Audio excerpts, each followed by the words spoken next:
Hello बच्चों, let's see the question. Question से यहाँ पर हमें दिया गया है अबाउट गैसियस फ्यूल्स।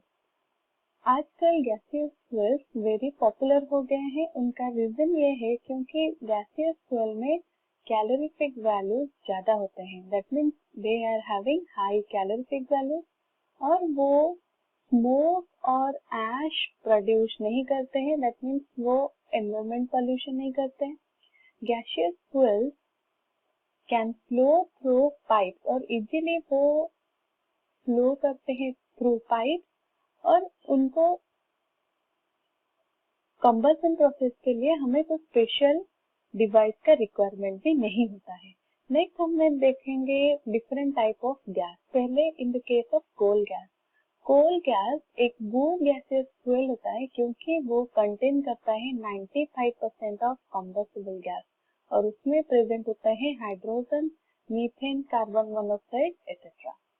और ये फॉर्मेशन होता है through destructive distillation of coal. Next हम देखेंगे water gas. Water gas is a mixture of hydrogen and carbon monoxide और वो प्रिपेयर होता है बाय पासिंग स्टीम और उसमें जो रिएक्शन होता है दैट रिएक्शन इज एंडोथर्मिक, मतलब हमें उसमें एनर्जी देना पड़ता है। नेक्स्ट हम देखेंगे प्रोड्यूसर गैस।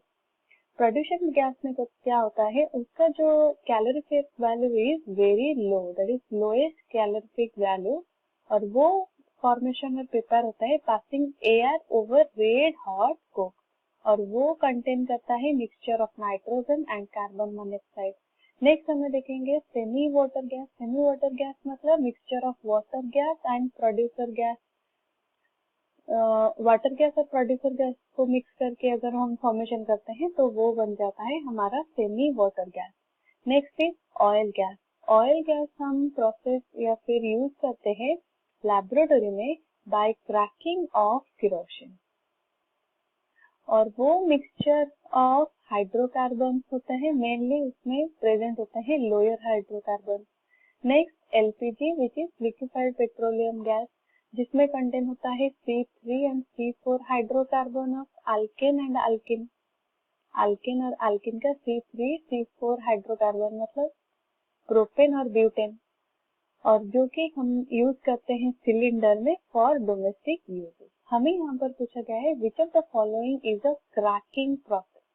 यहाँ पर जो रिएक्शन हमने दिए गए हैं वहां पे हम देखेंगे कौन सा वो रिएक्शन होगा जो कि जहाँ पर की क्रैकिंग प्रोसेस होता है। की concept is cracking process. Cracking process, cracking process का मतलब होता है जो प्रोसेस जिसमें क्या होता है heavy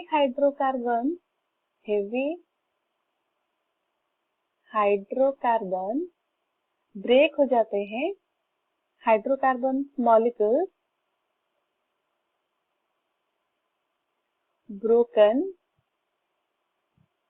up to lighter hydrocarbon, up to lighter molecules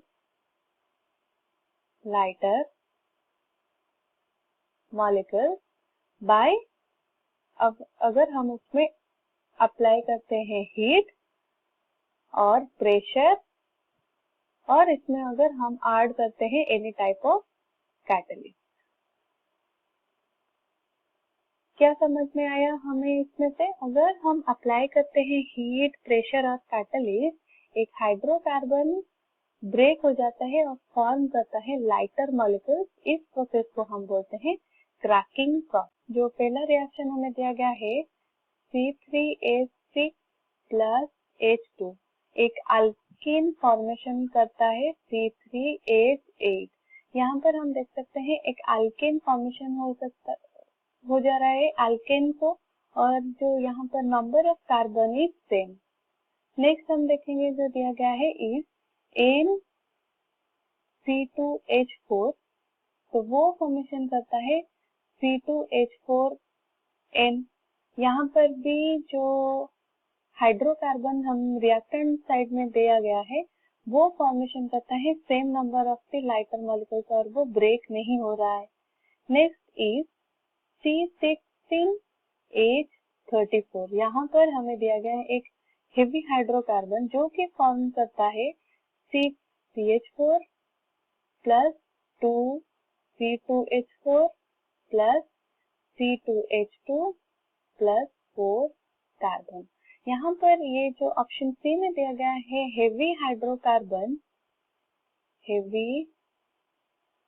hydrocarbon break होके यहाँ पर फॉर्मेशन करता है lighter molecule, forming heavy hydrocarbon forming lighter molecule. मतलब इस प्रोसेस में हमारा क्रैकिंग प्रोसेस हो रहा है। लास्ट में हमें दिया गया है 3C2H2 फॉर्मिंग C6H6। अगर हम इस रिएक्शन में देखेंगे, यहाँ पर जो हाइड्रोकार्बन दिया गया है, अगर हम उसका 3 मोल्स ऑफ हाइड्रोकार्बन लेते हैं तो वो फॉर्मेशन करता है same amount of the hydrocarbon. मतलब यहाँ पर जो कार्बन और हाइड्रोजन का नंबर होता है that is same as of the reactant. That means यहाँ पर क्रैकिंग प्रोसेस नहीं हो रहा है। अगर हम कंपेयर करेंगे between A B C D तो हम यहाँ पर देख सकते हैं in the case of option C और रिएक्शन सी हेवी हाइड्रोकार्बन जो कि फॉर्म करता है लाइटर मॉलिक्यूल, दैट मीन्स यहाँ पर होता है हमारा क्रैकिंग प्रोसेस। तो हमारा कौन सा ऑप्शन सही होगा? The correct option will be option C. I hope you understood it well. All the best.